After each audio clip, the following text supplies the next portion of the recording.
Vocês já receberam na conferência de vocês algum casal com história parecida? Assim, separado também, longe? Como é? Conta pra gente isso. A nossa conferência é totalmente diferente. Então, hoje, as pessoas acham muitas vezes que é um evento. E ela não é um evento para ganhar dinheiro. Cada casal que se inscreve, chega um Telegram. E ele vai receber uma ligação de um pastor lá do Mato Grosso, o pastor Gil.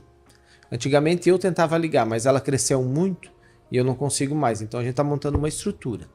Então o Gil ligou para uma mulher e ela falou assim: eu nem sei para que eu fiz a minha inscrição, porque meu marido nem mora mais comigo. Eles estavam separados, assim como nós. E aí o pastor Gil começa a falar com eles e com o marido. E antes da conferência o marido já estava morando de volta dentro de casa. E lá na conferência foi feito um ato abençoando as alianças deles. Uau, que forte, mas igual a nossa história, né? Parecida. Chega muito casal. A gente recebe muito testemunho. Vocês não têm ideia dos testemunhos que a gente recebe, né? De pessoas que se identificaram com a nossa história. E tantos outros casais que às vezes as pessoas...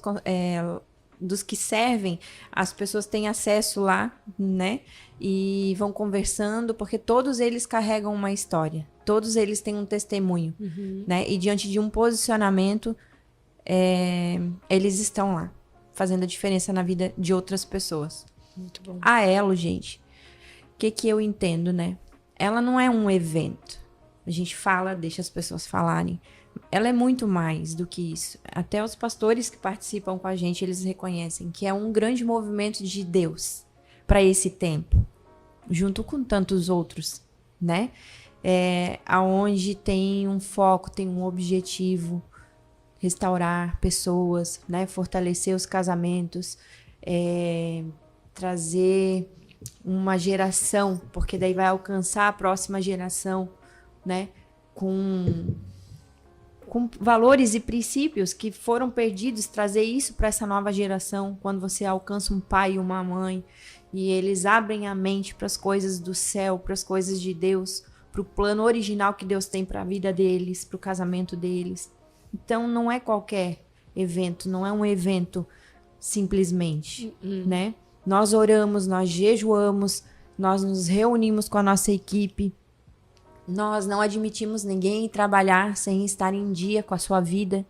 Por quê? Porque nós vamos abraçar pessoas, nós vamos falar de Deus naquele lugar. Então a gente precisa estar o máximo, né, possível, inteiro ali com o Senhor para fazer a diferença, sabe? Então a Elo, eu falo, Senhor, eu não sei até quando, né? Porque eu falo, Fábio, quem era eu e tu na fila do pão? Né? Só que se a gente está na fila do pão, que é o Senhor que vai entregar, a gente não é qualquer um. A gente está ali porque o Senhor nos chamou. Então Ele está nos capacitando, o Senhor está dando a direção e a gente está debaixo de uma palavra. Uma vez eu fui numa conferência profética e eu escutei isso, sabe? Quem tem uma palavra tem tudo. E nós temos uma palavra, por isso que a gente continua. E eu falo, Senhor, eu não sei até quando o Senhor vai levar Elo, né? Porque nós não temos uma igreja, nós não somos pastores. E o que o Senhor tem feito é algo que a gente não entende muito. Mas tem dois corações, mais os da equipe, porque a gente não consegue não falar deles, entendeu? Mas é que vocês estão servindo o reino de Cristo. Exatamente. É muito bom você falar isso. Vocês não... Como vocês não são pastores, esse movimento todo não é em prol de uma igreja. Eu acho que se fosse em prol de uma denominação, não teria alcançado tantas pessoas como já alcançou. Não estaria tão grande. Não estaria tão grande. A gente que esteve lá, a gente viu pessoas de todas as denominações. Pessoas de church, de comunidade, da assembleia, de quadrangular, enfim. E não cristãos também, né? Não pessoas cristão, que não são, muitos que não são cristãos e chegam até ali como um pedido de socorro, né? Isso. E você estava falando quem somos nós na fila do pão, mas na verdade são das nossas feridas que vão sair óleo para curar. Isso. Então eu creio que são justamente pessoas que vão ter testemunhos nessa área, que vão de fato poder derramar com autoridade por se compadecer, por ter empatia mesmo. Vocês sabem muito bem qual é a dor de um casal que quase se divorciou, ou que estão passando, ou se divorciaram, ou estão passando por dificuldades. verdades, né? Eu queria... Olha, eu tô quietinha aqui, só ouvindo, porque eu falo muito, né, Thiago? Então, eu tento ficar o mais quieta possível. Mas eu fiquei aqui guardando uma frase, Fábio, que você falou desde o início, que tu abriu a boca para contar a história de vocês, e eu ficou com ela aqui na minha mente queimando, e eu quero falar um pouquinho sobre isso. Você disse assim, ó, eu não sabia o que eu queria, mas eu sabia o que eu não queria.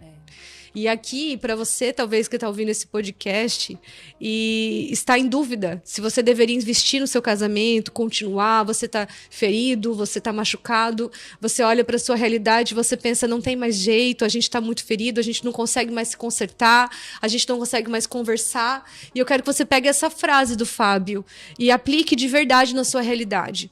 Porque na hora da ferida, nós de fato queremos fugir da dor. E às vezes a única solução parece ser não ficar mais com a pessoa que de alguma forma está nos machucando, e é fugir daquela dor. Mas a gente às vezes se esquece que a dor de não estar junto vai ser muito maior e muito mais longa do que a dor de tentar ficar junto e viver o processo juntos. Então essa frase precisa entrar no teu coração e faça os cálculos de verdade. Talvez a solução pareça não estar junto, mas se vocês realmente se separassem, o que isso custaria para você? E eu não falo do financeiro, que o financeiro já é um estrago, mas é só um detalhe diante de todo o resto que vai acontecer de dor emocional, dos filhos, que foi o que o Fábio trouxe aqui. E olha que honra, né? Você pelo menos olhou para o filho, pelo menos naquele momento, porque infelizmente a gente também atende muitos casais, há muitos anos no ministério, então a gente infelizmente vê muitas famílias que, ou o homem, ou a mulher, enfim, que acaba tomando essa decisão de forma irredutível, que está tão machucado que às vezes nem olhar para os filhos resolve. E eu quero que você seja tocado agora pelo Espírito Santo de Deus. Olhe para a tua família e, como o Fábio disse, perceba o que você não quer. Você não quer, na verdade, continuar com essa dor no seu coração. Você não quer que isso afete os seus filhos, a próxima geração.